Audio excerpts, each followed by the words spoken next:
गुमनाम तस्वीरों में छिपे रहस्य होते हैं जासूस। ना कोई नाम, ना ही कोई पहचान होती है, फिर भी दुश्मनों की उड़ा देते हैं छक्के। महिला जासूस के खतरनाक इरादों के आगे दुश्मन हो जाता है ढेर। जासूसी का नाम आते ही हमारे जहन में एक ऐसी शख्सियत की तस्वीर सामने आ जाती है जिसका ना कोई नाम होता है और ना ही कोई पहचान। ये एक ऐसा बेनाम चेहरा होता है जिसकी कोई तस्वीर नहीं होती है, लेकिन ये गुमनाम शख्स अपनी बिना वजूद के ही इतने बड़े बड़े कारनामे कर जाता है जिसकी हम कल्पना भी नहीं कर सकते। लेकिन फिर भी इस शख्स को अपने काम की शोहरत हासिल नहीं होती। आज से सालों पहले भी जासूसों की यही पहचान थी। समय बदला लेकिन जासूसी की राह नहीं बदली। आज भी हर देश अपनी सुरक्षा और दुश्मनों की जानकारी के लिए जासूस रखते हैं, लेकिन उनकी तस्वीर कोई नहीं जानता है। रूसी जारशाही से लेकर सोवियत संघ और अब के रूस में जासूसों की अहमियत कभी कम नहीं हुई। जार से लेकर सोवियत संघ सियासत में इन जासूसों का इस्तेमाल अपने दुश्मनों का खात्मा करने के लिए किया जाता था। इनमें लेडी जासूसों की बड़ी भूमिका रही है। इस जासूसी की दुनिया में एक से एक खतरनाक महिला जासूस रही हैं। चलिए आज जानते हैं रूस की उन खतरनाक महिला जासूस के बारे में जिन्होंने इतिहास बना दिया। जासूसों में सबसे पहले आता है उर्सुला कुंजिस्की का नाम। हिटलर से करती थी बेहद नफरत, बना लिया था उसे मारने का प्लान, सेक्स को बनाया जासूसी का हथियार। रूस की लेडी जासूसों में उर्सुला कुंजिस्की का नाम सबसे पहले आता है। ये सोवियत संघ की रेड आर्मी में एक कर्नल थी। रूस ने उर्सुला को ब्रिटेन की जासूसी करने के लिए लंदन भेजा था, जहां वो मिसेस बर्टन के नाम से एक हाउसवाइफ के रूप में रहने लगी थी। उर्सुला ने ब्रिटेन में रहते हुए शादी की और उनके बच्चे भी हुए। बताया जाता है कि उर्सुला हिटलर से इतनी नफरत करती थी कि उन्होंने उसे मारने की योजना भी बना ली थी। उर्सुला के बारे में किताब लिखने वाले लोगों का दावा है कि वो जासूसी करने के लिए सेक्स को भी हथियार बनाती थी। नादेज्दा प्लेविट्स्का सोवियत संघ की थी खास जासूस।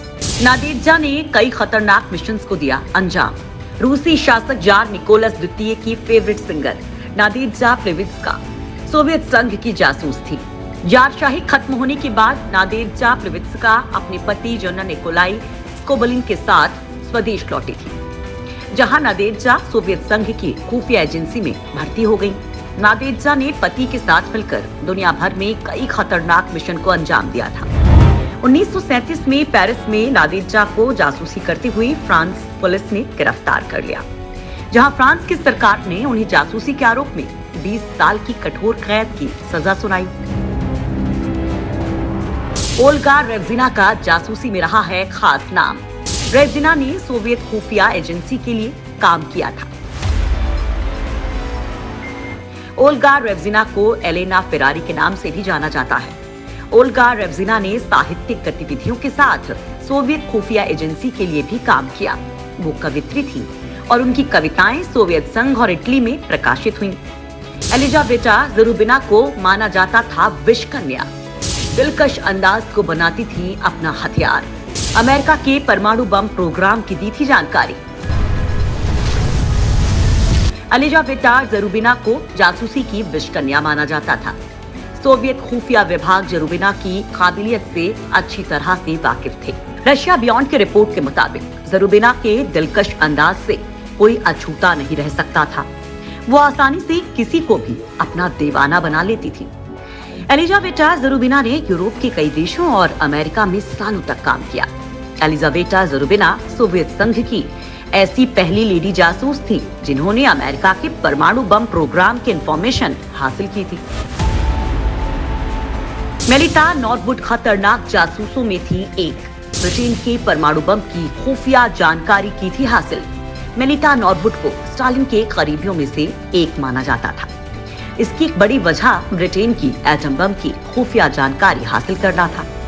होला नाम से फेमस मेलिता नॉरवुड ने स्टालिन को ब्रिटेन के परमाणु बम की वो खुफिया इंफॉर्मेशन मुहैया करवाई थी, जिसकी जानकारी ब्रिटेन के कई कैबिनेट मिनिस्टर्स तक को नहीं थी। असल में Melita Norwood British non ferrous metals research association में सेक्रेटरी की नौकरी हासिल करने में कामयाब रही थी।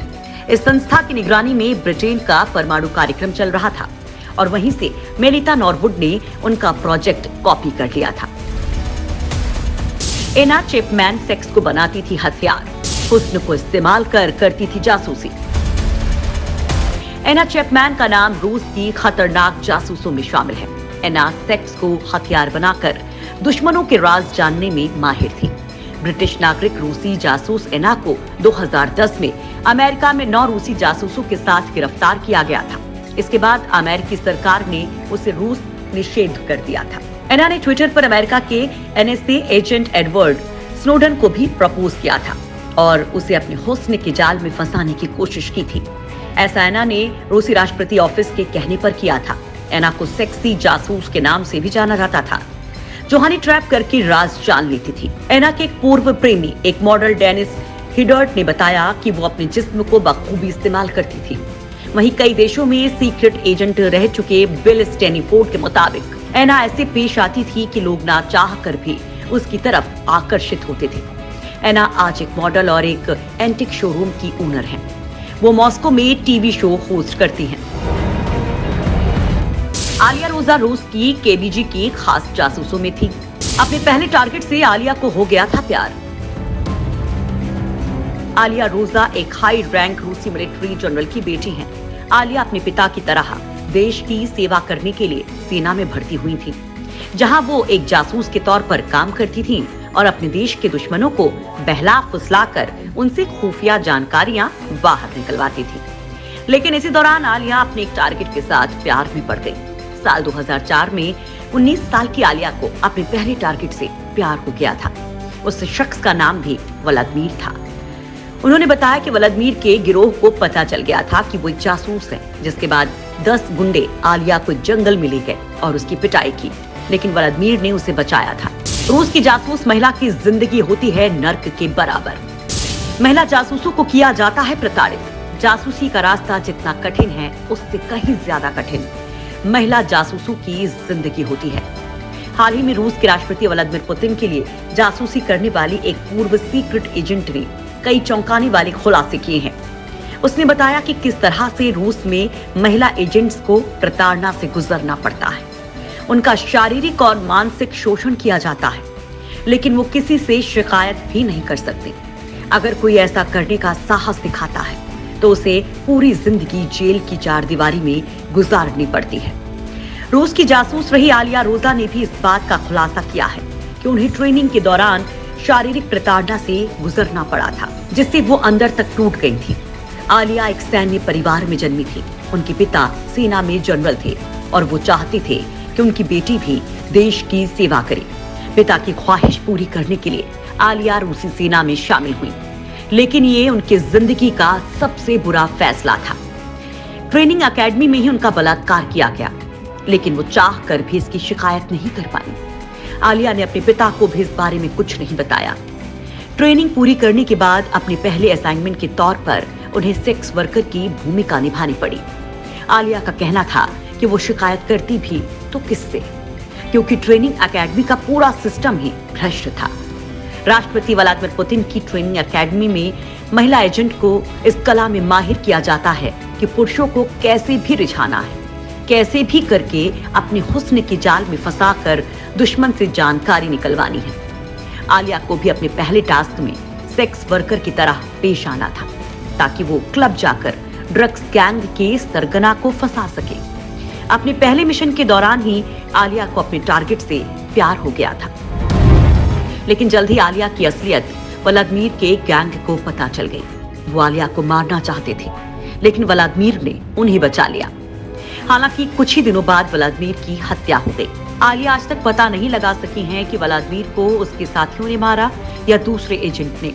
आलिया रोजा का कहना है कि रूस में पुलिस से ज्यादा अपराधी अच्छे होते हैं। उन्होंने कहा कि रूस में पुलिस का कोई ईमान नहीं है, वो सबसे ज्यादा भ्रष्ट हैं। इसके उलट अपराधियों से आप अच्छे होने की उम्मीद कर सकते हैं। आलिया ने कहा कि उन्होंने 19 साल की उम्र में रूस की पुलिस और सेना का वो रूप देखा है जिसे शब्दों में बयान नहीं किया जा सकता।